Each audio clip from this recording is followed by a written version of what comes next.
March 15th, 2027. The day Earth learned it was not alone in the universe. The day humanity learned that being alone might have been safer. 1,847 warships materialized above Earth's atmosphere in the span of 7 minutes. Not gradually, not with warning. One moment the orbital space around the planet belonged to weather satellites in the International Space Station. The next moment, it belonged to them. The ships were massive. Each one dwarfed the largest aircraft carrier ever built by human hands. Their hulls absorbed light rather than reflecting it, creating dark wounds in the star field behind them. They moved with impossible precision, settling into a formation that surrounded the entire planet like a closing fist. At NORAD, buried deep beneath Cheyenne Mountain in Colorado, alarm systems that had never been designed to trigger all activated simultaneously. The sound was deafening. The implications were worse. 23 satellites went dark in the first 8 minutes. Not destroyed, disabled, paralyzed by some kind of directed energy that left them tumbling uselessly in their orbits, their solar panels intact, but their electronics completely fried. It was a demonstration, a statement. We can reach you whenever we want. We're choosing not to kill you yet. At 9 minutes and 42 seconds after first contact, every communication device on Earth capable of receiving a signal began broadcasting the same message. Televisions, radios, cell phones, and emergency broadcast systems, even car stereos and Bluetooth speakers that had been turned off, powered on by themselves, commandeered by a technology so far beyond human understanding that it might as well have been magic. The voice that spoke was not human. It couldn't be. The translation was flawless, delivered simultaneously in every language spoken on Earth, but underneath the words was something else. Something that bypassed linguistics entirely and communicated directly to the primal part of the human brain that understood when a predator was near. People of Earth, you have been evaluated by the Galactic Dominion. Your world possesses resources we require. Your species lacks the technological capability to resist integration into our empire. You have 72 standard hours to signal your unconditional surrender. Refusal will result in the sterilization of your planet. This is not a negotiation. This is a statement of fact. You have 72 hours. The transmission ended. The commandeered devices powered down. Across the planet, in every language, in every home, 8 billion people sat in absolute silence processing the same thought. We have 3 days left. Aboard the flagship Eternal Dominion, Supreme Commander Zarketh Vorm stood before the tactical display with the satisfaction of someone completing a routine task. His sensory tendrils flickered with contentment as he watched the holographic representation of Earth rotate slowly beneath the formation of his fleet. Primitive, laughably primitive. The council chamber was vast, designed to accommodate the Dominion's multi-species command structure. Zarketh's 4 primary appendages rested easily on the interface console. His exoskeleton, dark blue and traced with the silver markings of his rank, reflected the soft glow of the tactical displays. 340 standard cycles of life, 60 years by human reckoning, and not one of those years had been wasted. The ultimatum has been delivered. Fleet Marshal Drakvin's voice carried the aggressive edge that had made him valuable in conquest after conquest. His 4 eyes gleamed with anticipation. Standard protocol. They always surrender within 48 hours. The smart ones do it in 24. Zarketh allowed himself a moment of reflection. 47 worlds, 47 conquests. His record was unblemished. Perfect. Other commanders had setbacks. Other commanders lost ships. Other commanders faced resistance that required actual strategic thinking. Not Zarketh Vorm. He had refined the protocol to an art form. Appear. Demonstrate overwhelming force. Issue ultimatum. Accept surrender. Move to next target. It worked because it was true. The Dominion possessed technology that made resistance impossible. Energy shields that could absorb nuclear detonations. Plasma weapons that could vaporize cities from orbit. Faster than light travel that allowed reinforcement from across the galaxy. What could any primitive species possibly do against that science director? Zarketh gestured to Xylaris, whose scales shimmered in the muted colors of concentration. Present the tactical assessment of Earth's defensive capabilities. Xylaris manipulated the holographic interface with practiced precision. Data streams materialized in the air above the command table. Primitive chemical propulsion for their spacecraft. Nuclear weapons that they appear to consider devastating, though they lack any delivery system capable of reaching our vessels at this altitude. No energy shielding, no plasma weaponry, no faster-than-light capability. They achieved their first orbital satellite 69 years ago. By Dominion standards, they are in the early stages of space exploration. Any signs of advanced defensive preparations? This from Corval, the security commander whose role required paranoia even when it wasn't warranted. Zolaris' scales flickered through a pattern that indicated uncertainty, for just a moment, then returned to their normal hue. Their orbital infrastructure is more extensive than typical for their technological level. They maintain a space station that seems unnecessarily large for a species at their stage of development. However, scans indicate it's used for scientific research. Nothing weaponizes. Unnecessarily large, Corval's battle armor made a grinding sound as he shifted position. Define unnecessary. For comparison, species at similar technological development typically maintain orbital platforms one-tenth the size. The human station is extensive, but again, all scans indicate scientific purposes only. Biological experiments, materials research, long-duration habitation studies. Zarketh waved a dismissive appendage. Irrelevant. Perhaps they're more curious than other species. Perhaps they waste resources on prestige projects. It doesn't matter. What matters is they have no capability to resist. Science Director, do you concur with that assessment? The pause was barely perceptible. Their development curve is unusual, Commander. Most species follow logarithmic progression. Steady advancement over millennia, but Earth's technological growth appears to be exponential. They went from horse-drawn transportation to nuclear weapons in 150 years, from no flight capability to landing on their own moon in 66 years. That level of acceleration is unprecedented in Dominion records. Unprecedented doesn't mean threatening. Drakvan's impatience was palpable. It means chaotic, reckless. They advance without discipline or planning. That makes them dangerous to themselves, not to us. Zarketh considered this. Zolaris was the most thorough analyst he'd ever worked with. If she noted something unusual, it deserved consideration. But unusual wasn't the same as threatening. Unusual was interesting. A footnote for the historical archives. Nothing more. Your concern is noted and logged, Science Director. However, I see nothing in this data that suggests we should deviate from standard protocol. They will be given their 72 hours. They will deliberate. They will recognize the futility of resistance. They will surrender. He straightened to his full height, 8 feet of certainty. Fleet Marshal, when they signal their acceptance, you will coordinate the integration process. I want this concluded efficiently. And if they refuse, Corval asked. The question was academic. In 47 conquests, refusal had occurred exactly twice. Both times, a single demonstration of force, the atomization of an uninhabited moon, had immediately reversed the decision. Species that achieved space travel weren't suicidal. They understood mathematics. They could count ships and calculate outcomes.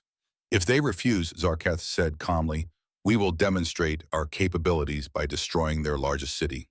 They will then surrender. This is not complicated, Commander Corval. We have done this 47 times before. 47. Drakvan's voice carried satisfaction. And Earth will be 48. Another perfect conquest for your record, Supreme Commander. Zarketh felt his sensory tendrils ripple with pleasure. Yes, 48. The number had a certain appeal. And this one would be particularly easy. No advanced defenses, no allies to call for help, no last-minute technological revelations. Just a primitive species facing the inevitable and making the intelligent choice. There is one item of note, Zolaris interjected. The humans have requested permission to send a representative to discuss terms. The council chamber filled with the Dominion equivalents of laughter, a chittering, buzzing sound that made the air vibrate. Discuss terms, as if they had any leverage whatsoever, as if this was a negotiation between equals rather than a surrender to the inevitable. They want to negotiate. Drakvan's amusement was evident.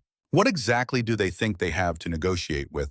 Apparently, Zolaris consulted her data streams. They believe they can convince us to reconsider our approach. Their message specifically requested a formal diplomatic meeting to present alternative solutions. More laughter. Even Corval, normally humorless, allowed himself a grinding sound of amusement. Zarketh considered the request. Standard protocol didn't include diplomatic meetings. Standard protocol was surrender or die. But there was precedent for allowing conquered species to feel heard. It made the integration process smoother. Let them think they had some agency in their own subjugation. Let them believe their words mattered. And truthfully, it might be entertaining. Grant their request, Zarketh decided. Let them send their representative. We will receive them in this chamber. Perhaps we can even record the meeting for the archives. Future conquests always appreciate seeing how their predecessors groveled. When should we expect them? Corval asked. They indicated their representative can arrive within 12 standard hours, Zalaris reported. 12 hours. Fast. Most species spent their precious deadline time in panic or mounting futile defensive preparations. The humans were responding with diplomacy immediately. Either they were remarkably pragmatic or they'd already calculated the hopelessness of their situation. Smart Zarketh thought, they're smart enough to know when they're beaten. This will be over quickly. Very well. 12 hours. Prepare the chamber for a diplomatic reception, and Corval scan their vessel thoroughly when it approaches. Let's not have any surprises. Should we be concerned about weapons? Corval's paranoia was predictable. Zarketh's sensory tendrils rippled with amusement. What are they going to do? Security commander throw rocks at us. It was a joke. A dismissive comment born of absolute confidence. Looking back, Zarketh would remember that moment as the last time he felt certain about anything regarding Earth. He would remember it as the moment his perfect record began to crack. 6,000 miles below in a reinforced bunker beneath the Pentagon ambassador, Dr. Catherine Valeris sat alone in a preparation room staring at her father's watch. The watch was old, mechanical, the kind of timepiece that required winding, that gained or lost a few seconds every day, that had no business existing in an age of atomic precision. But it had belonged to her father, and her father had worn it through 37 bombing missions over Germany in 1944, and it had never stopped working. She wound it now, feeling the familiar resistance of the spring, listening to the quiet tick that had outlived the man who first wore it. In 3 hours, she would board a shuttle to meet with the alien fleet. In 3 hours, she would either save humanity or confirm its doom. The weight of 8 billion lives pressed down on her shoulders like a physical thing, but her hands didn't shake. 42 years old. The last 20 of them spent preparing for this exact moment. Not hoping for it, preparing for it. Because Catherine Valeris and the small group of people who knew what Project Sentinel really was had never believed humanity would remain alone in the universe. They'd never believed that silence from the stars meant safety. They'd believed the opposite. They'd believed that one day someone would come, and when they came, they wouldn't come in peace. A knock at the door. General Harlan Thorne entered without waiting for permission. 58 years old, silver-haired, with eyes that had seen too many wars and expected to see one more before he died. Chairman of the Joint Chiefs of Staff. The man who'd turned Project Sentinel from a theoretical exercise into operational reality. The shuttle's ready, he said quietly. Crew's on board. Mercer will pilot you up. Kate nodded, still looking at the watch. Did the calculations finish? Yes. Thorne's voice was carefully neutral. If they fire on our orbital platforms, we can take out 40% of their fleet before they adapt. 60% if we get lucky. But we'd lose every major city in the process. Casualties projected between 500 million and 2 billion, depending on how surgical they decide to be. And if we launch everything immediately first strike, we might get to 50%, but they'd still have enough firepower to sterilize the planet. It buys us nothing except ensuring mutual destruction. Kate finally looked up from the watch. Good. Thorne raised an eyebrow. Good. They need to believe we're willing to do it, that we'll pull the trigger even knowing we lose. Because if they don't believe that, none of this works. Kate. Thorne sat down across from her, his voice dropping even lower. What you're about to do, there's no precedent for this. No training. No simulation that can prepare you for walking into that room and trying to convince beings that could wipe us out with a thought that they should be afraid of us. I know. If you can't sell it, I'll sell it. Kate's voice was steel, absolute, certain. I've been practicing this pitch for 20 years, Harlan. I know every word, every gesture, every pause. I know when to show strength and when to show certainty and when to show the kind of smile that makes people wonder what you're not telling them. And if they call the bluff, then we find out if it was a bluff or not. She stood fastening the watch around her wrist. Either way, they'll know we're not the easy conquest they think we are. Thorne stood as well, studying her face, looking for cracks, looking for fear, finding neither. You know that shuttle is intentionally primitive, right? We stripped out everything that might look advanced. It's going to be a rough ride up. I know, that's the point. Let them think we're desperate. Let them think we're coming to beg. She picked up the leather briefcase that contained her tablet and nothing else. No weapons, no hidden technology, just information. The last thing they're expecting is someone who walks in there and tells them to surrender. You really think that's going to work? Kate paused at the door, looking back at the general, who'd bet everything on a plan that required perfect execution and nerves of absolute steel. I think we're about to find out what happens when you judge a species by their technology instead of their determination. Kate, she stopped. Your father would be proud. For just a moment, the steel cracked. Just a moment. Then it was back harder than before. He'd probably tell me I'm insane. Then he'd ask if I needed him to fly the mission. She touched the watch. Let's go find out if I inherited anything useful from him besides this. The shuttle was exactly as promised. Crude, boxy, held together with rivets and welds that were visible to the naked eye. It looked like something from the 1960s, which was intentional. Let the aliens see human desperation. Let them see primitive technology barely capable of reaching orbit. Let them underestimate what that technology was hiding. Captain Dylan Mercer was already in the pilot's seat running pre-flight checks. 31 years old, Space Command's best shuttle pilot, with hands steady enough to dock with a tumbling satellite and nerves tested enough to fly a diplomatic mission that could end in instantaneous death. Ambassador, he acknowledged as she strapped into the co-pilot seat. Captain, are we ready? Mechanically? Yes, psychologically. He glanced at her. Ma'am, you're about to fly into an alien fleet that could vaporize us before we even reach their flagship. If you want to back out, now's the time. Kate looked out through the reinforced viewport at the sky that was about to become very hostile territory. Captain Mercer, I'm about to walk into a room full of beings who've conquered 47 worlds and tell them that Earth is about to be their first failure. If I was the type to back out, I wouldn't have volunteered for this in the first place. Mercer allowed himself a small smile. Fair enough. Initiating launch sequence.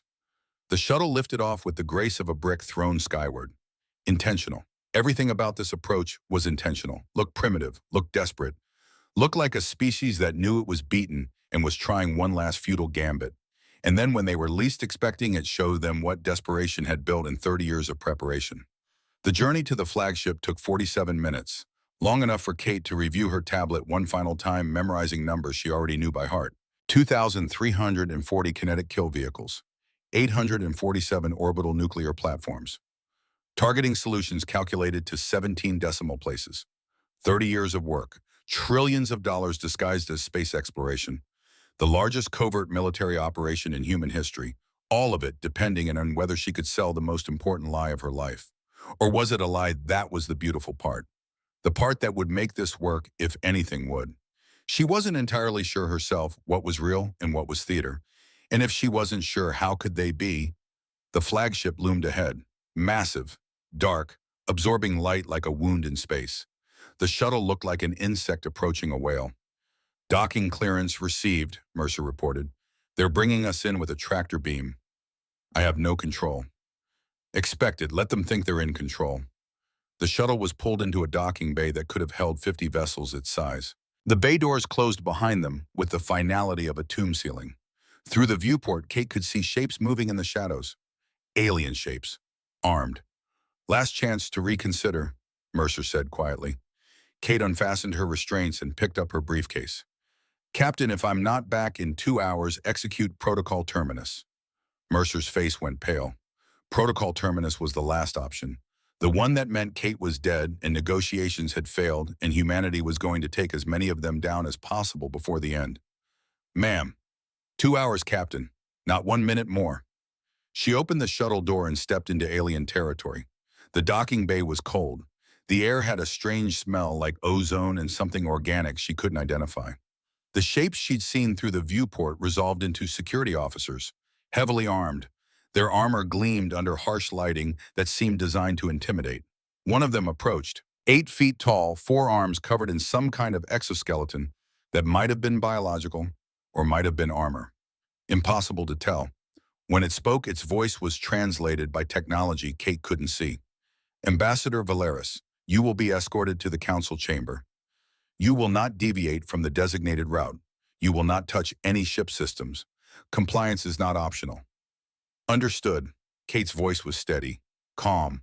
The voice of someone attending a business meeting, not someone facing potential execution. Lead the way. The walk through the ship took 12 minutes, long corridors that curved in ways that suggested the ship was even larger than it appeared from outside. Lighting that shifted in spectrum as they moved, creating shadows that seemed to move with predatory intent.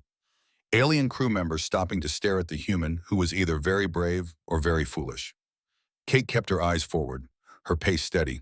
Her briefcase held casually like it contained nothing more important than quarterly reports. The council chamber doors opened with a sound like thunder. The room beyond was vast, designed to hold hundreds, currently occupied by 5. The Dominion's command staff arrayed around a holographic display table that showed Earth rotating slowly in 3-dimensional detail. At the center stood Supreme Commander Zarketh Vorm, 8 feet of confidence and casual power.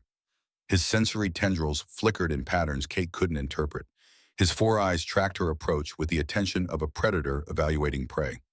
Kate walked to the center of the room with measured steps, not hurrying, not hesitating.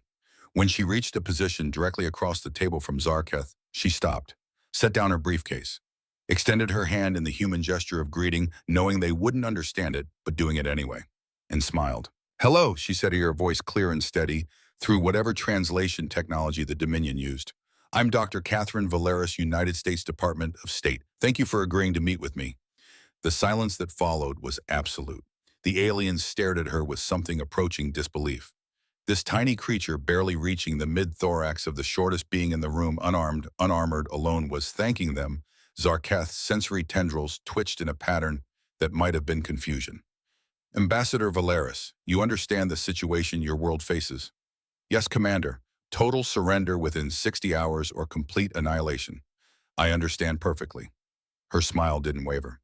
"That's precisely what I wanted to discuss."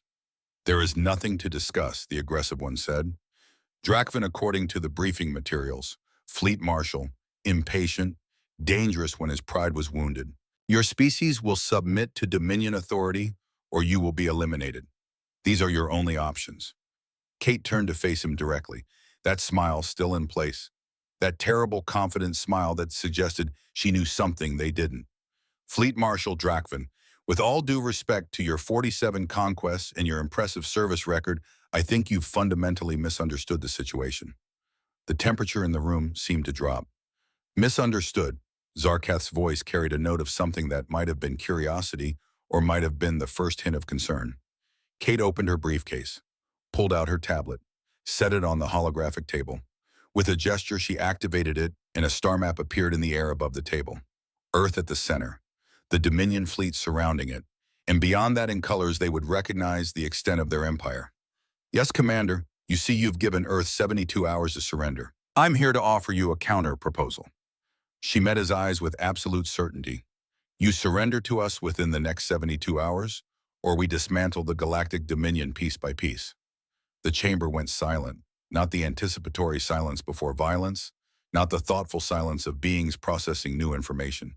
The stunned absolute silence of minds that cannot quite process what they just heard. Drakvin made a choking sound. The Scaled One's color went pale. Even the security commander took a step backward. Kate let the silence stretch. Let them try to reconcile what she just said with everything they thought they knew about Earth. Then she tapped on her tablet again, and the star map changed. New icons appeared, trajectories, targeting solutions. Numbers that would mean nothing to most people, but everything to military commanders who understood orbital mechanics and weapons placement. "Let me clarify," she said, her voice still perfectly calm, still carrying that smile in its tone, even when her face had gone serious. "You've made several critical errors in your assessment of humanity. Errors that, quite frankly, are going to cost you everything if you don't correct them immediately." Zarketh found his voice. "You cannot be serious." "Deadly serious, Commander." Kate's eyes were steel now, cold and hard, and absolutely certain. "You scanned Earth and saw primitive technology. You saw chemical rockets and nuclear weapons and no faster than light capability. You concluded we were easy prey." She advanced slightly, her small frame somehow commanding the massive room. "What you failed to ask was the right question. You never wondered why a species at our technological level has a space station, why that station is unnecessarily large, why we maintain an orbital infrastructure far beyond what our development curve should support." The Scaled One's Alaris made a sound. "You said it was for scientific research." "And it is." Kate's smile returned, sharp now, dangerous. The science of killing beings who come to our world thinking they can take it. She tapped the tablet one more time. The holographic display zoomed in on Earth's orbital space, and surrounding the planet like a crown of thorns, 2,340 points of light appeared. Those, Kate said quietly, are kinetic kill vehicles. Tungsten rods, each one 20 feet long, weighing 2 tons, positioned in orbital weapons platforms that you dismissed as communication satellites.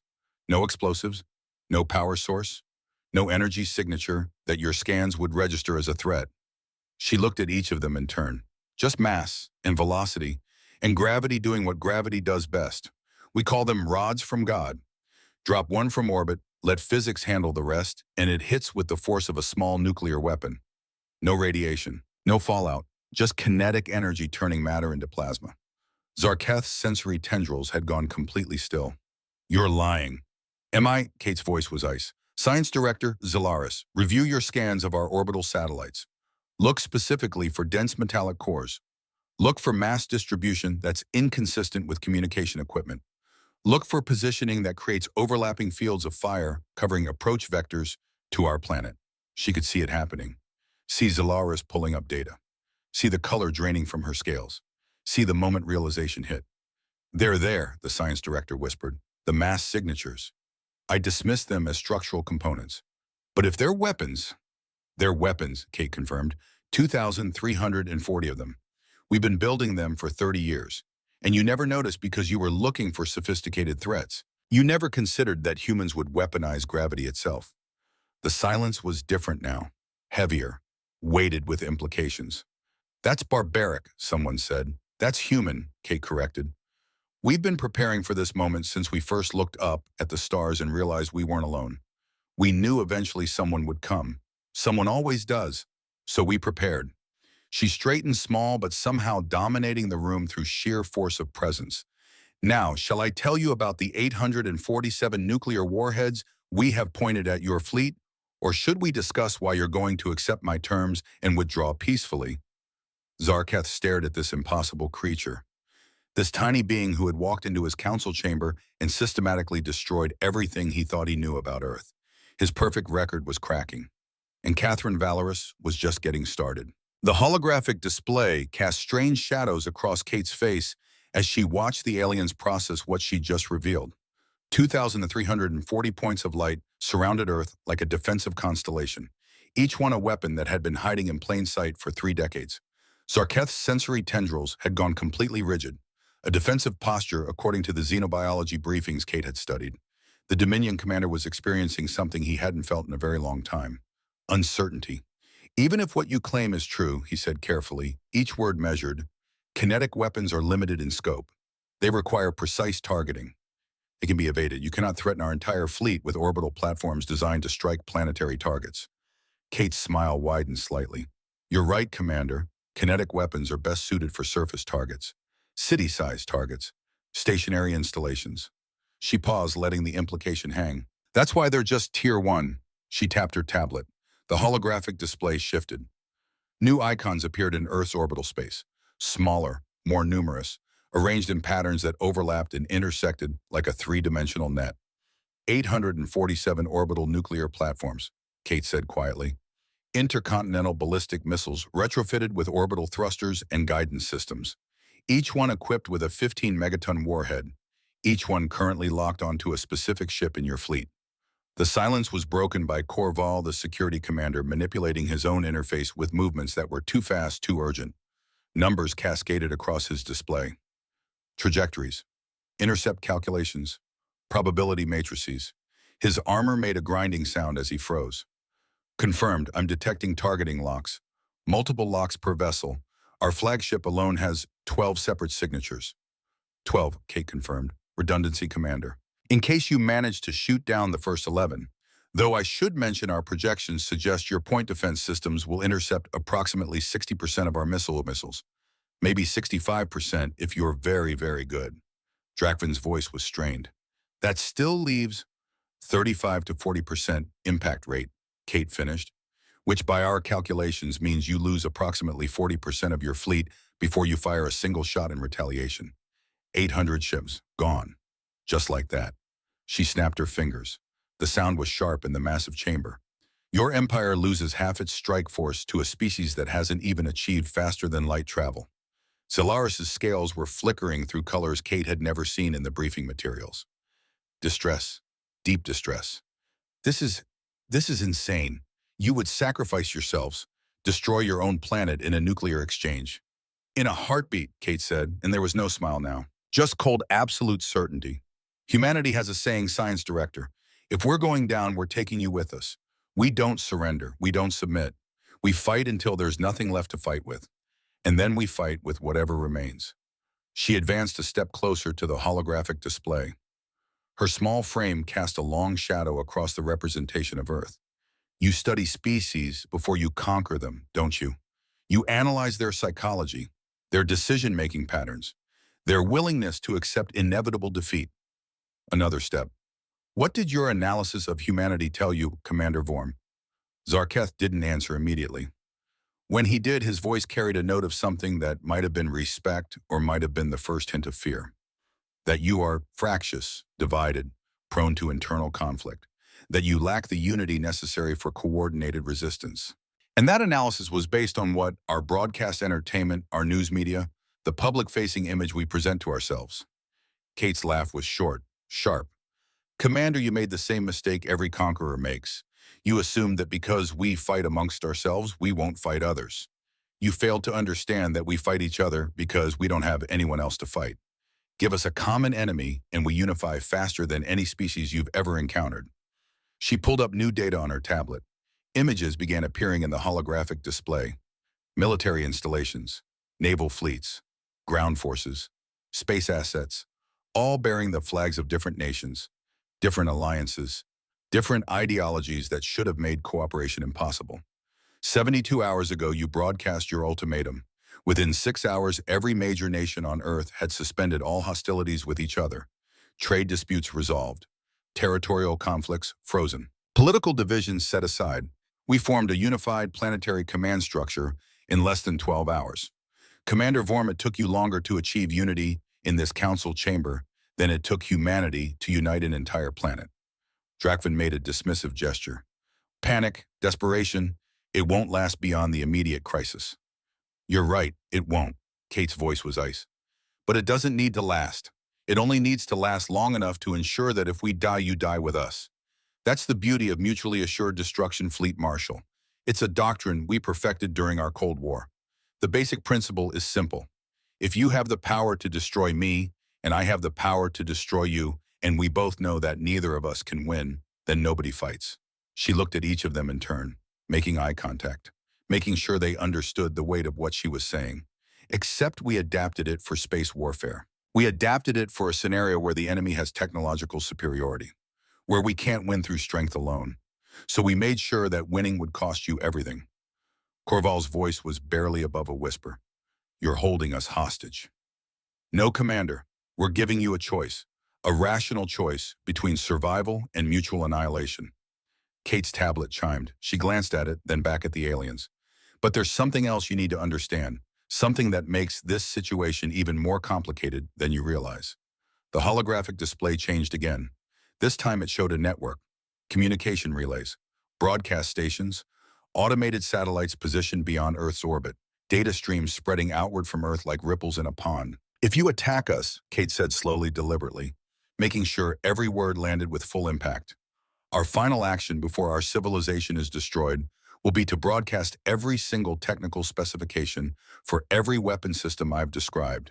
We have hardened transmission satellites positioned throughout the solar system with dead man switches. If Earth's command network goes dark, they activate automatically. Kinetic kill vehicles, orbital nuclear platforms, guidance systems, targeting algorithms, manufacturing processes, all of it, transmitted on every frequency we can access to every world within communication range. The implications hit them like a physical blow. Kate could see it in Zolaris's scales, which had gone completely gray, in Korval's sudden stillness, in the way Drakvin's 4 eyes widened in something approaching horror. You govern 47 worlds through technological superiority, Kate continued. You maintain your empire because the species you've conquered don't have the capability to resist. But what happens when they do?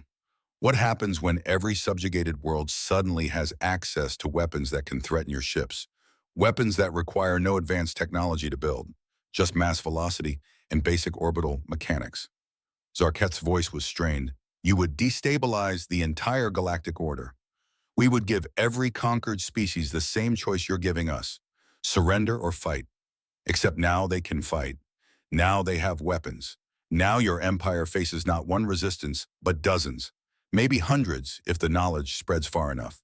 Kate's voice was relentless. Mathematical. Certain. How many of your 47 worlds do you think will stay conquered once they realize they can build kinetic kill vehicles? Once they understand that mutually assured destruction works just as well for them as it does for us? This is blackmail, someone said. Kate thought it might have been Zarketh, but his voice had gone hollow, defeated. This is negotiation, Kate corrected. You wanted to conquer Earth because we looked weak. We're showing you exactly why that was a catastrophically bad assessment. Now let me explain your actual options. She held up one finger. Option 1. You withdraw your fleet immediately. Leave our solar system. Never come back. In exchange, we don't vaporize 800 of your ships. We don't share our weapons technology. We pretend this embarrassing incident never happened. You maintain your empire. We maintain our independence. Everyone survives. A second finger. Option 2. You attack us. We destroy 40% of your fleet. Millions of humans die. Our cities burn. But we make sure we absolutely ensure that every species in communication range receives our weapons data before the end. Your empire faces system-wide rebellion. The Galactic Dominion collapses over the next 5 to 10 years as world after world builds weapons you can't defend against. You win the battle and lose everything else.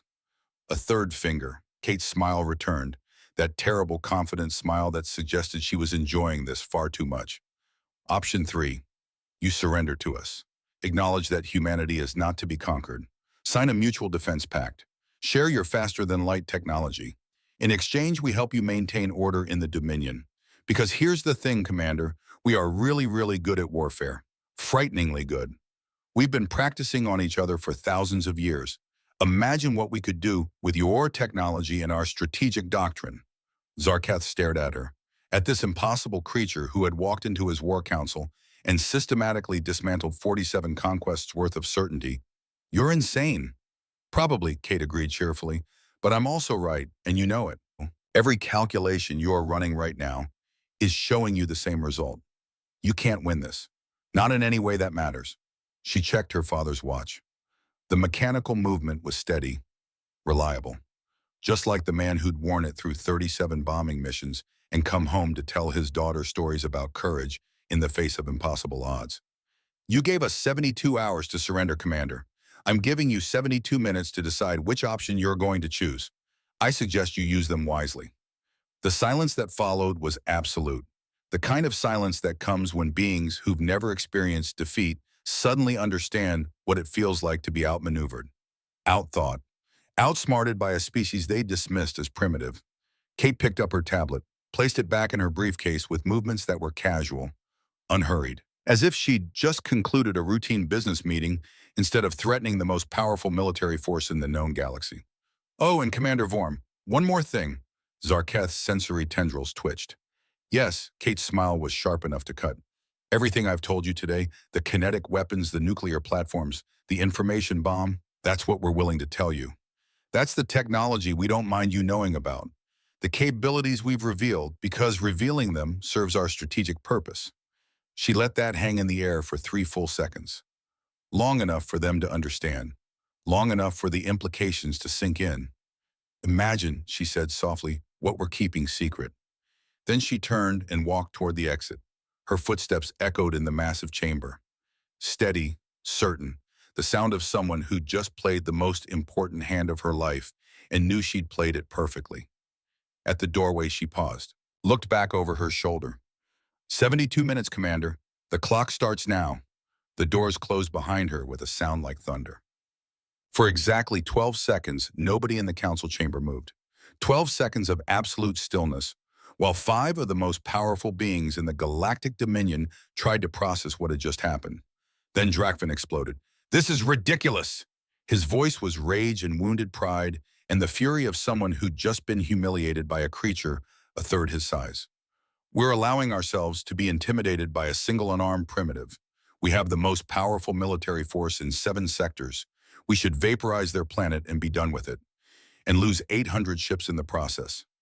Corval's voice was quiet, controlled, the voice of someone running calculations and not liking the results. Fleet Marshal, I've completed preliminary probability matrices. If Earth launches even 50 nuclear weapons from orbital platforms, let alone 847, our point defense systems will intercept approximately 68%. A 68% is acceptable losses, Drakvin snapped. Acceptable, Corval's armor ground as he turned to face the Fleet Marshal. That means 32% impact, 16 nuclear detonations across our fleet. At minimum, we lose 8 capital ships and suffer critical damage to another 12. That's nearly 40% of our strike force, General, from one species, one planet, that we were supposed to conquer in 48 hours. And that's assuming they only launch 50 weapons, Zilla Reyes added. Her voice was trembling. Her scales had settled into a sickly gray that indicated severe stress. They claim to have 847. If they launch everything, they won't, Drakvin interrupted. They're bluffing. They have to be. No species we've encountered, Zarketh said quietly. His sensory tendrils were moving now, but slowly, thoughtfully. The movements of someone reassessing everything he thought he knew. Science Director, your earlier comment about humanity's developmental curve. Explain. Zelaris manipulated her interface. Data streams cascaded across the holographic display. Charts, graphs, historical records that painted a picture of a species that didn't follow any pattern the Dominion had ever encountered before. Most species follow logarithmic growth, steady, predictable advancement over millennia. But humans, she highlighted a graph that looked less like a curve and more like a cliff face. They went from horse-drawn carriages to nuclear weapons in 150 years, from no flight capability to landing on their own moon in 66 years, from their first orbital satellite to a permanent space station in 43 years. Your point, Drakvin demanded. My point of Fleet Marshal is that their rate of advancement is exponential, accelerating. If this pattern continues and if they reverse engineer our faster-than-light technology, they could match our capabilities within a single generation. Perhaps less. Zarketh felt something cold spreading through his core, the Dominion equivalent of dread. You're saying that if we leave them alone, they eventually become a threat anyway.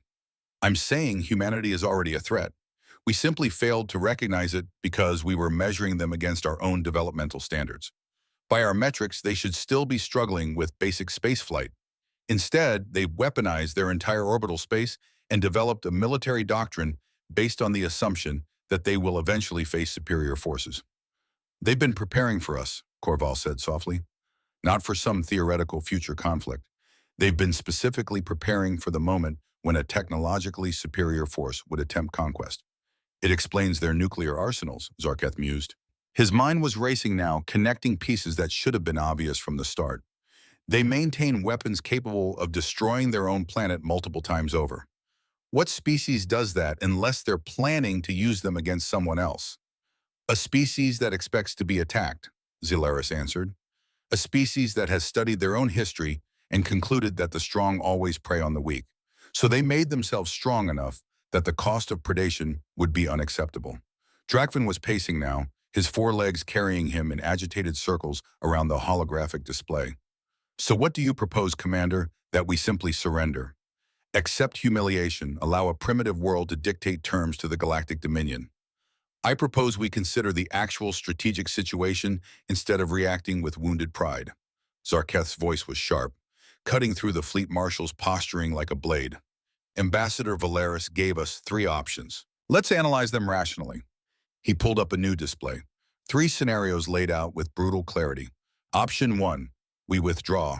We lose face, but we maintain our fleet. Our dominion remains stable. Humanity has no reason to share their weapons technology. The status quo continues -1 potential conquest. Unacceptable, Drakvin growled. Option 2, we attack. Best case scenario, we destroy Earth's military capabilities before they can launch. We lose perhaps 10% of our fleet to conventional defenses. Worst case scenario, they launch everything. We lose 40% of our fleet. They still transmit their weapons data across the sector. We spend the next decades suppressing rebellions on every conquered world as they build kinetic kill vehicles in orbital nuclear platforms. Also unacceptable, Drakvin admitted, though his voice carried less certainty now. Option 3. We accept their surrender terms. We provide faster-than-light technology. We establish a mutual defense pact. We gain access to their unconventional weapons development in exchange for making them a protected member of the Dominion rather than a conquered one. That's not conquest, Drakvin protested. That's alliance. Exactly, Zarketh said, which means it's not what we came here to do, but it might be the smartest move available. Zalaris was nodding slowly, her scales gradually returning to a healthier color as she processed the logic. An alliance with Earth would have certain advantages. Their weapons technology, while primitive, is highly innovative. Kinetic kill vehicles require no power source, nearly undetectable. That alone would be valuable in asymmetric warfare scenarios. Plus, Corval added thoughtfully, if humans are as good at warfare as they claim, having them as allies instead of enemies makes tactical sense. Better to have the insane species that weaponizes gravity on our side. I need more information. Zarketh's decision was immediate, decisive, the command style that had led to 47 successful conquests. Zalaris, I want a complete analysis of human military history, every war they've fought, every weapon they've developed. I want to know if Ambassador Valeris was exaggerating or if we're actually looking at a species that outmilitarizes the Dominion. Understood, Commander. Zalaris was already pulling up data streams, her manipulators flying across the interface with practiced speed. Corval run additional combat simulations. Every possible scenario. I want to know our exact odds in a full engagement. Acknowledged. Drakvin review our intelligence on the conquered worlds. How many have the industrial capacity to build human-style weapons if given the technical specifications? The fleet marshal's aggressive posturing had evaporated, replaced by grim professionalism. The warrior underneath the pride.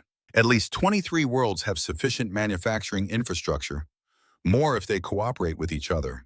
So if humanity shares their weapons data, we potentially face 24 simultaneous rebellions, all armed with weapons specifically designed to counter our technological advantages. Zarketh leaned back, feeling the weight of command pressing down like a physical force. 47 worlds conquered, an unblemished record of military success. And now one small blue planet was about to either end his career or redefine it entirely. Commander? Zalaris made a sharp whistling sound, her version of alarm. You need to see this. She projected a new holographic display, a timeline.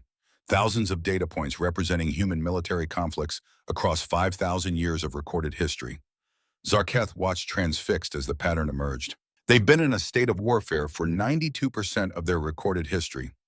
Zalaris said, her voice hushed with something approaching awe. 92%, Commander. They have almost never been at peace. That's barbaric, Drakvin breathed. That's experience, Zarketh corrected, his eyes tracking the data, seeing the implications, understanding what it meant. Look at the tactical innovation. Every conflict introduces new weapons, new strategies, chemical weapons, biological agents, nuclear bombs, guided missiles, stealth technology, cyber warfare. They don't just fight wars. They revolutionize warfare with every engagement. Corval was highlighting specific conflicts. This one, their Second World War, 60 million casualties. They developed radar jet engines, ballistic missiles, and nuclear weapons all within 6 years. 6 years of technological advancement that would take most species 6 decades. Here, Zalaris added, pointing to another data cluster, their Cold War. They didn't fight directly, so instead they turned their entire civilization into a weapons development laboratory. Intercontinental missiles, satellite surveillance, stealth aircraft, computer encryption, all developed during a period of so-called peace. Zarketh was beginning to understand something profoundly disturbing about humanity. They didn't just prepare for war when war was imminent. They lived in a constant state of readiness, always developing, always innovating, always assuming the next conflict was just over the horizon, because for them it always was. Pull up their cultural data, he ordered. Entertainment, media, literature, art. Zalaris complied, the display flooded with information. Movies, books, games, all focused on conflict, and more specifically focused on one particular type of conflict. Alien invasions, Zalaris whispered. It's a major theme in their entertainment. Dozens of scenarios where humanity faces extinction from superior forces. They fantasize about this. They create entertainment about being invaded, Zarketh said slowly, the realization hitting him like a plasma bolt. About being conquered, about nearly being destroyed, and then fighting back. Ambassador Valeris didn't develop those strategies during this crisis. Her entire species has been theorizing, planning, and preparing for this exact scenario for generations. It's their dominant cultural narrative, Zilaris confirmed, pulling up more examples. The underdog who defeats overwhelming force. The primitive species that outsmarts the advanced empire. They've told themselves this story so many times that they believe it. More than believe it, they've made it their operational doctrine.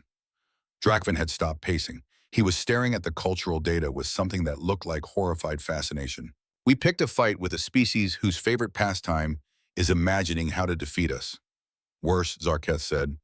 We picked a fight with a species that has been unified by nothing except external threats. Look at their history. Constant internal warfare. Thousands of separate nations and factions. But the moment they face an outside enemy, they unify instantly, Corval finished, pulling up the latest intelligence. Commander, since our ultimatum, every major human nation has ceased all hostilities with each other. Trade disputes resolved. Territorial conflicts suspended. Political division is set aside. They formed a unified planetary defense in less than 72 hours. Of course they have, Zarketh said bitterly. We did exactly what would make them most dangerous. We gave them a common enemy.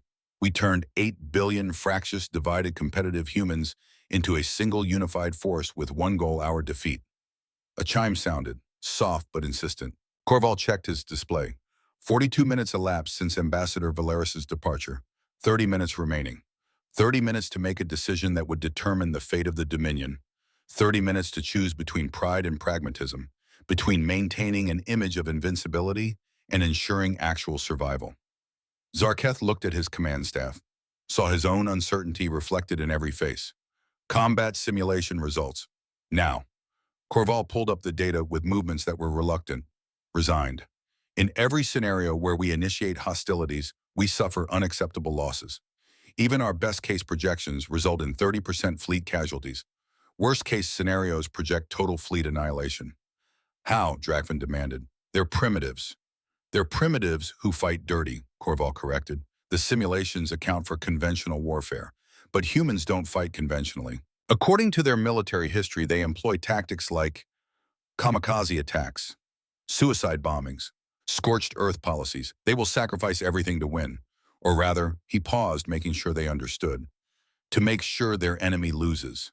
There's a difference. Zilaris was nodding, her scales rippling with patterns of deep unease. Their nuclear doctrine isn't about victory. It's about ensuring mutual destruction.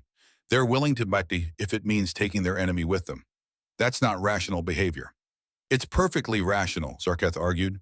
If your opponent knows you will definitely retaliate even at the cost of your own destruction, they cannot threaten you.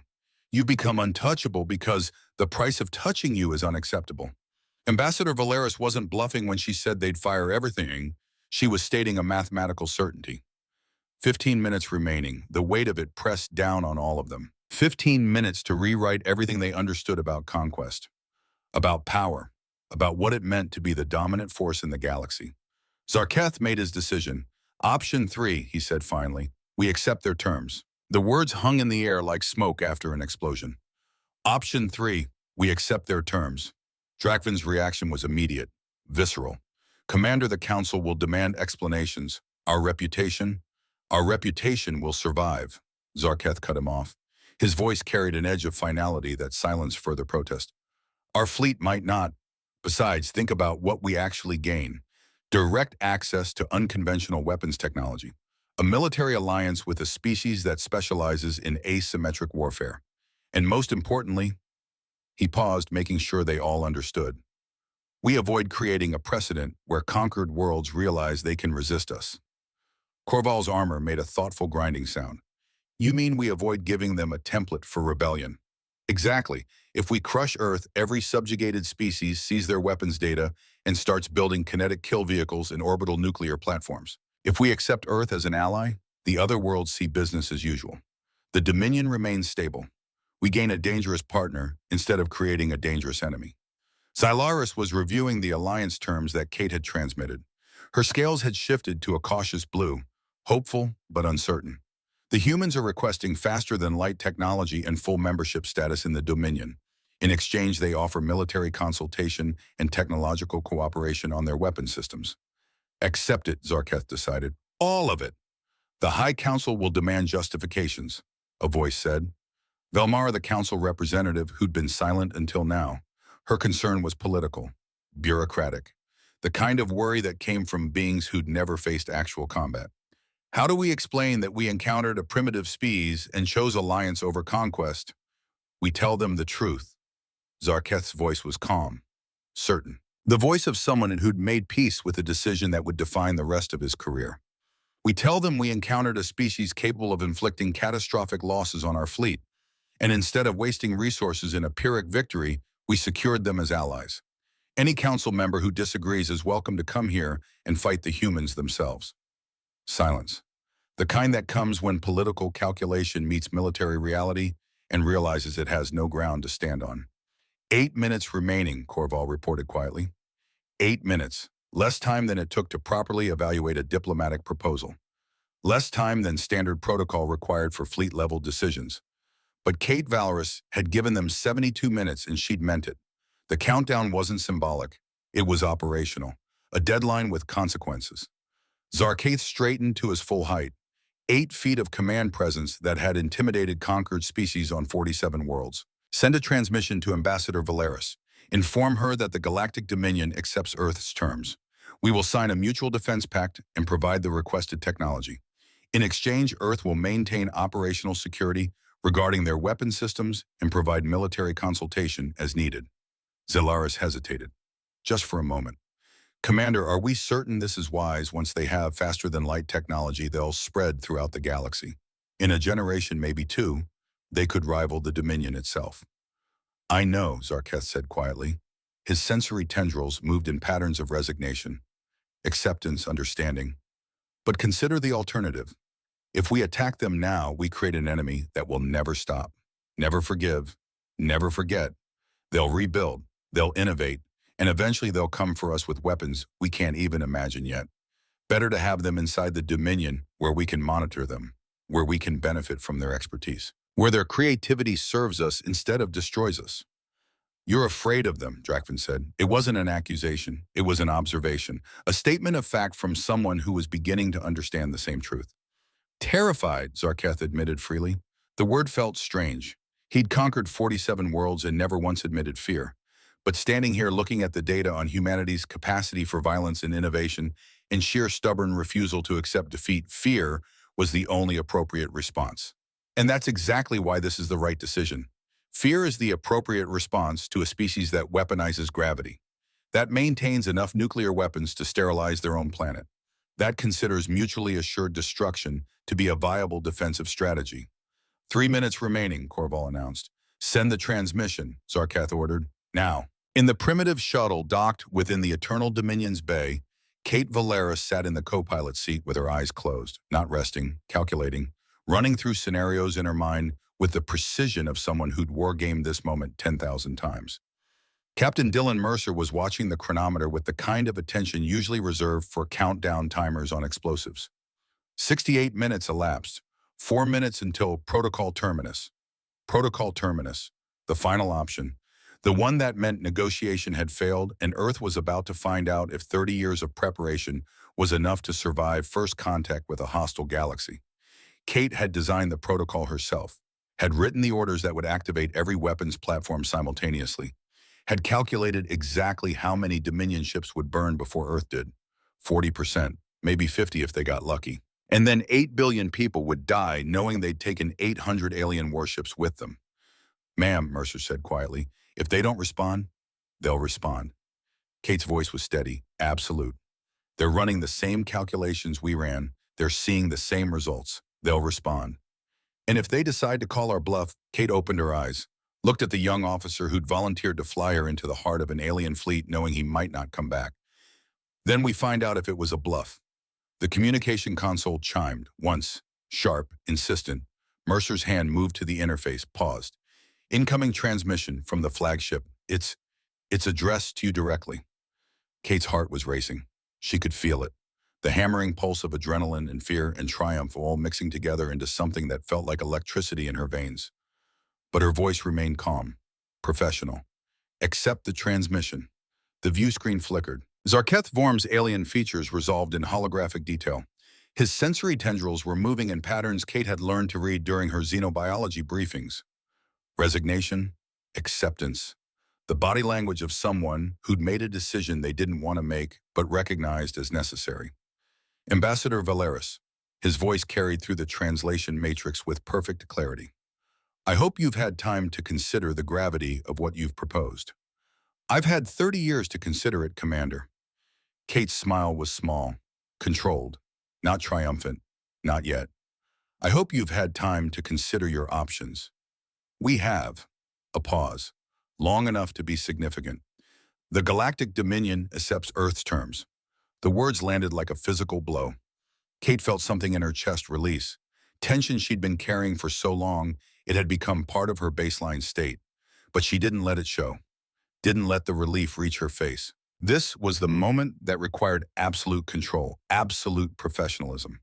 I'm pleased to hear that, Commander. I believe this is the beginning of a very productive partnership. As do we. Zarketh's image shifted slightly. Was he uncomfortable, uncertain? Hard to tell with alien body language. We will provide faster-than-light technology and recognize Earth's sovereignty. We welcome humanity as a full member, species of the Dominion. In exchange, Earth maintains operational security regarding our defensive capabilities and provides military consultation when requested. Kate finished. Yes, Commander, those terms are acceptable. I'll transmit the formal treaty documents for your review within the hour. Another pause. This one heavier, weighted with something Kate couldn't quite identify. Curiosity, respect, fear. Ambassador Valeris. Zarketh's voice was quieter now, almost conversational. Before we finalize this agreement, I must ask you something. Everything you told us about your weapons capabilities, the kinetic kill vehicles, the nuclear platforms, the information bomb, was it all true? Kate felt her smile return, sharper now. The smile of someone who'd played the most dangerous game of poker in human history and won. Would it matter if it wasn't, Commander? The silence that followed was profound. She could see understanding dawn in Zarketh's alien features. See him realize the beautiful, terrible truth of what she'd done. No, he said finally, a single word that carried the weight of empires. I suppose it wouldn't matter at all. Then I suggest we focus on the future rather than the past. Kate's voice was diplomatic again. Professional. The voice of someone ready to move forward. The treaty documents will outline our technical cooperation proposals. I think you'll find them quite reasonable. I'm certain we will. There was something in Zarketh's tone that might have been admiration, or might have been the kind of respect that comes from being outmaneuvered by someone you'd underestimated. The Dominion looks forward to working with humanity, Ambassador Valeris. The transmission ended, the view screen went dark. For exactly 5 seconds, Kate sat absolutely still. Then she let out a breath she hadn't realized she'd been holding. Captain Mercer. Ma'am, send a priority transmission to General Thorne. Message reads, treaty accepted. Stand down from alert status. Repeat, stand down from alert status. Earth is no longer at war. Mercer's hands were shaking slightly as he typed the message. Ma'am, we just became the first species in Dominion history to join as equals instead of conquered subjects. Kate was looking at her father's watch again, the mechanical movement still ticking, still keeping time, just like it had through 37 bombing missions over Germany, just like it had through every impossible moment of her father's war. Yes, Captain, we actually did. The formal treaty signing took place 6 hours later aboard the Eternal Dominion. Not in the War Council chamber, but in a neutral diplomatic space that the Dominion maintained for occasions that required ceremony rather than strategy. Kate entered the room, flanked by General Harlan Thorne and Dr. Evelyn Cross. Behind them, a security detail from Earth's newly unified planetary command. Symbolic, ceremonial, but also a statement. Humanity was coming to the table as partners, not supplicants. Zarketh was already there with his command staff. Drakvin looked like he'd swallowed something bitter, but was too professional to comment. Zalaris's scales were a cautious green. Korval's armor was polished to a mirror finish. Even Valmara had manifested via holographic presence, representing the political authority of the High Council. The treaty itself was displayed on a holographic interface between them. Legal language in multiple formats, human text, dominion glyphs, mathematical notation that transcended species-specific communication. It was, Kate thought, surprisingly simple for something that was about to reshape galactic politics. Article 1, mutual recognition of sovereignty and territorial rights. Article 2, exchange of technological knowledge as specified in attached schedules. Article 3, mutual defense pact with clearly defined obligations and limitations. Article 4, consultation protocols for military operations within overlapping areas of interest. The details went on for another 60 pages. But those 4 articles were the foundation, the structure upon which everything else rested.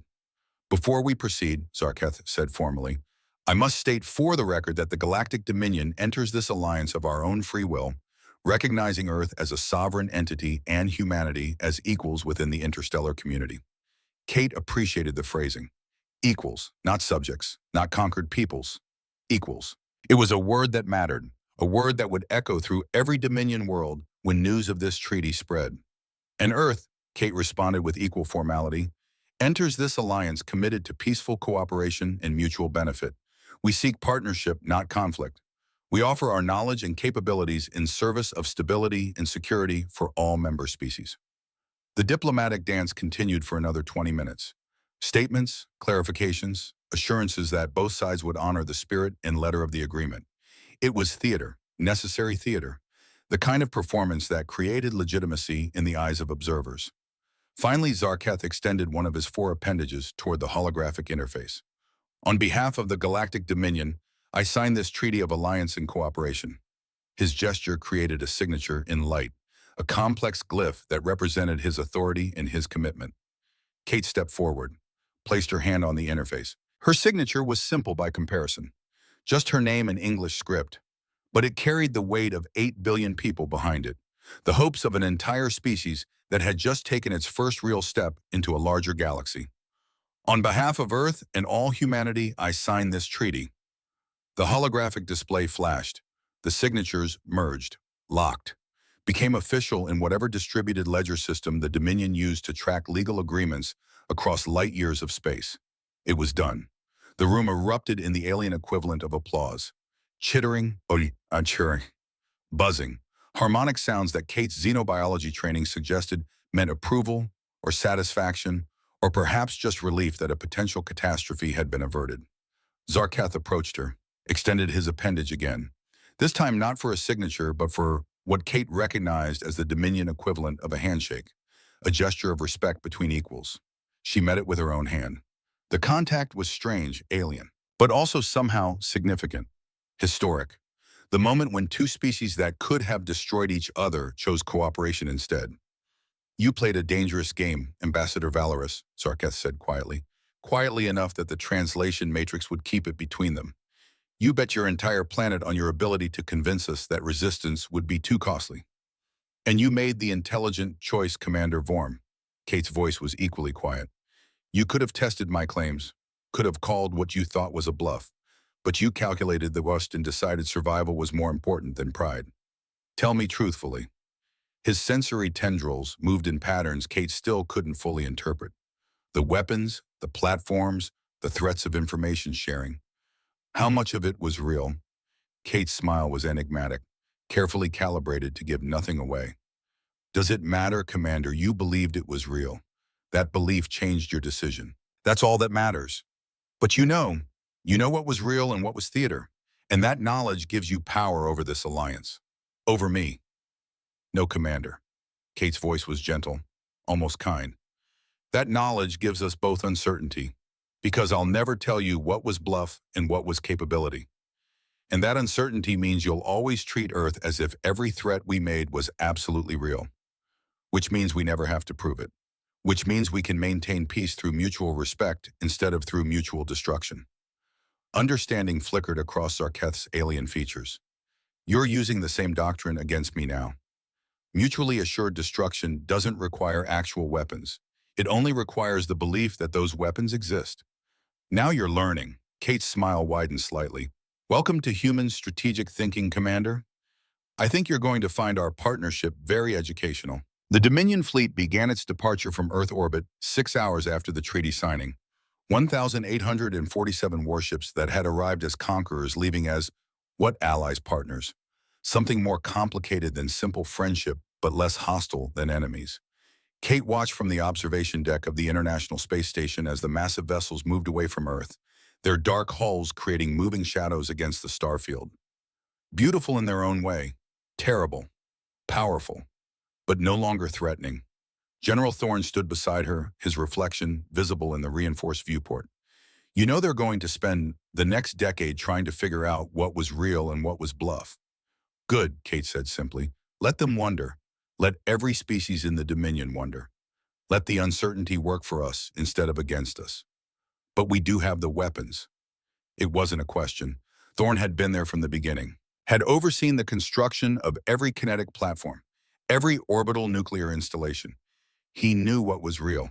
Most of them, Kate admitted. The kinetic kill vehicles are all real. 2,340 tungsten rods, exactly where I said they were. The nuclear platforms? She paused. We have 847 missiles retrofitted for orbital deployment. Whether they'd all work simultaneously, whether our targeting systems could handle coordinating that many launches, that's a different question.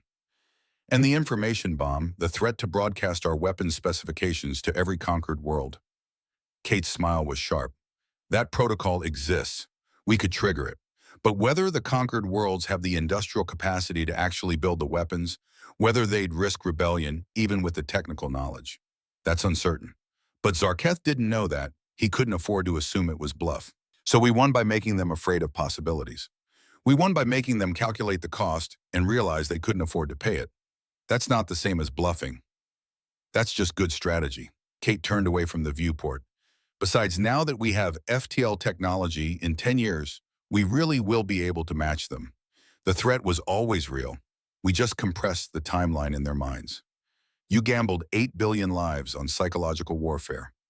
I gambled 8 billion lives on the assumption that any species smart enough to build an interstellar empire would be smart enough to recognize a no-win scenario when they saw one. Kate's voice was steady, certain. And I was right. Thorne was quiet for a long moment. Then your father would be proud. Kate touched her watch. The mechanical movement was still keeping perfect time, still ticking away the seconds the way it had for 80 years. He'd probably say I was insane. Then he'd buy me a drink and ask for a detailed mission debrief. What happens now? Now, Kate looked back at the viewport, at the planet rotating below them, blue and green and beautiful and still intact, still alive. Now we start building. We have FTL technology to reverse engineer, trade agreements to negotiate, military cooperation protocols to establish. And we have to do it all while maintaining the image that we're exactly as dangerous as I convinced them we are. Can we sustain that image? We don't have to sustain it. We just have to become it. We told them we're the species that weaponizes gravity and refuses to surrender. So that's what we become. We make it true retroactively. She smiled. Besides, they gave us 72 hours to surrender. We gave them 72 minutes to accept our terms. I think we've established that humanity operates on a different timeline than the rest of the galaxy expects. 3 months later, news of the treaty reached the furthest edges of Dominion space. The response was complicated. Some species saw it as proof that resistance was possible, that the Dominion could be challenged, could be forced to negotiate rather than simply conquer. Rebellion stirred on 14 worlds, carefully, quietly, but it stirred. Other species saw it as opportunity. If Earth could join as equals, perhaps others could renegotiate their terms. Perhaps subjugation wasn't permanent. Perhaps the galactic order wasn't as fixed as it had seemed for 300 years. The Dominion High Council was divided. Half saw the alliance with Earth as dangerous precedent. The other half saw it as brilliant strategy. Better to have humanity inside the empire than outside it. Better to harness their innovation than face it as enemies. But every species, every world, every council chamber across 500 light years had the same conversation. The same question that nobody could quite answer. What exactly were humans capable of? The uncertainty was intentional, cultivated. Kate had seeded just enough information to make capabilities plausible without providing proof. Kinetic kill vehicles were real and demonstrable. But how many what other weapons existed? What was humanity keeping secret? Nobody knew. Not even the Dominion's intelligence services could penetrate Earth's security sufficiently to separate fact from strategic deception. And that uncertainty became humanity's greatest weapon. Because as long as nobody knew exactly what Earth could do, everyone had to assume Earth could do anything. 5 years after First Contact Ambassador Catherine Valeris stood in the same Pentagon briefing room where she'd accepted the mission to negotiate with the Dominion fleet. But the room was different now, enhanced with alien technology, displays that could show real-time data from installations across 3 star systems, communication equipment that could reach ships traveling faster than light. Earth had changed. Humanity had changed. In 5 years, they'd gone from isolated world to active participant in galactic politics. Human ships now traveled with Dominion fleets on peacekeeping missions. Human engineers worked alongside alien scientists on projects that spanned light years. Human strategic doctrine was being studied in military academies across a dozen worlds. The species that had threatened to weaponize gravity had become the species that actually did it. And more. Much more. General Thorne entered the briefing room with a tablet displaying mission reports from the outer colonies. Humanity had established 3 settlements on previously uninhabited worlds, each one defended by orbital weapons platforms that made even Dominion commanders nervous. "The Council is requesting our assistance with the Sector 7 rebellion," he said without preamble. "They want human strategic consultation on how to suppress the uprising without destroying the planet's industrial capacity." Kate looked at the mission parameters, studied the data, calculated the implications. "Tell them we'll send advisors, but we won't help them suppress rebellions. We'll help them negotiate settlements that prevent rebellions from being necessary." They won't like that. They don't have to like it. They just have to recognize that we provide value through consultation, not through becoming their enforcers. Kate's voice was firm. "We join the Dominion as equals. That means we have the right to decline missions that conflict with our values. And if they push back, then we remind them what happened when they tried to push us before." Kate smiled, the same dangerous smile she'd shown Zarketh 5 years ago. "We remind them that uncertainty works both ways. They're never quite sure what we'll do if they cross certain lines, and that uncertainty keeps them polite." She looked at the display showing Earth, the planet that had refused to surrender, the species that had bet everything on being too dangerous to conquer and too valuable to destroy. It had worked, not through superior technology, not through overwhelming force, but through strategy, through psychology, through the careful cultivation of uncertainty and the willingness to gamble on human stubbornness being stronger than alien patience. "You know what the Dominion species call us now?" Thorne asked. "I've heard several names. The species that said no. That's the one that stuck. The species that looked at overwhelming force and refused to accept the inevitable." He paused. "There's a recruiting slogan circulating on the outer worlds. If humans can resist, so can we. Is that a problem?" "For the Dominion, yes. For us." Thorne smiled. "I think it's exactly the reputation we want. The species that proved resistance is possible. The species that changed the galaxy just by refusing to accept that change was impossible." Kate thought about her father, about the watch on her wrist that had survived 37 missions over hostile territory, about the kind of courage it took to fly into danger and knowing the odds were against survival, but going anyway because the mission mattered more than the risk. He would understand what she'd done, what humanity had done, the gamble they'd taken, the bluff they'd run, the way they'd turned weakness into strength through sheer stubborn refusal to accept defeat. "You gave us 3 days to surrender," she said quietly, repeating the words she'd told Zarketh 5 years ago. "You didn't last 3 seconds once we showed you what that trigger would cost. The galaxy would never be the same, and humanity wouldn't have it any other way." Somewhere in deep space aboard a Dominion research vessel, Xyla Urs reviewed her latest analysis of human technological development. 5 years of data. 5 years of trying to understand how one species could advance so quickly, could innovate so relentlessly, could turn every challenge into an opportunity for growth. Her scales flickered through colors of confusion and grudging admiration. Humans didn't just adapt to new technology, they revolutionized it. FTL drives that the Dominion had refined over 3 centuries, humans had improved the efficiency by 11% in 5 years. Weapon systems that had been static for generations, humans had integrated them with kinetic platforms to create hybrid systems nobody had imagined. But what disturbed her most, what kept her scales shifting through anxious patterns, was the realization she'd had 3 years into studying human culture. They were still hiding things, even as allies, even as partners. Even as they shared technology and fought alongside Dominion forces, humans maintained operational security on certain projects, certain research initiatives, certain capabilities that they politely declined to discuss. What else did they have? What other weapons had Kate Valoris been hinting at when she said, "Imagine what we're keeping secret"? Zalaris didn't know. Nobody knew. And that uncertainty, that carefully maintained mystery, kept everyone in the Dominion just uncertain enough to treat Earth with respect, with caution, with the kind of careful diplomacy usually reserved for equals or superiors, which she supposed was exactly the point. The humans had taught the galaxy something profound, something that would reshape interstellar relations for generations to come. The most dangerous species isn't the one with the biggest weapons. It's the one with the wisdom to make you uncertain about what weapons they actually have, and the willingness to use that uncertainty as a weapon more powerful than any bomb. Earth had joined the Galactic Dominion not through conquest or submission, but through a demonstration of a truth that would echo across the stars for centuries. Humanity had looked at impossible odds and said one simple word: no.